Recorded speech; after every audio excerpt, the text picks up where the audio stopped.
So yun mga katuna fishing, ipapakita ko po sa inyo ngayon kung paano po namin gawin ang aming pamain para sa yellow pin at saka sa pangtulingan. Ayan, meron po tayo ditong ungga kung tawagin po sa amin. Dito po natin ikakabit ang ating kristalit. Ayan yung hinimay ng aking kasama. Yan po yung tinatawag po naming kristalit.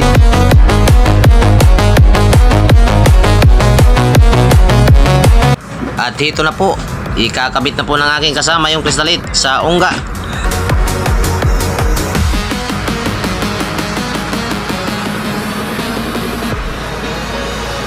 So ang gagamitin lang po natin pang tali ay sinulid lang po. Ayan, tingnan nyo lang po kung paano gawin at paano ang proseso.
So yun guys, ganyan lang po ang paggawa ng aming pain sa pangtulingan at dilupin. Tawag po sa amin yan ay subid-subid, trolling. At yun, hanggang dito na lang po muna tayo. Maraming salamat po sa inyong panonood. Ingat po kayo lagi and God bless. Love you all. Bye-bye.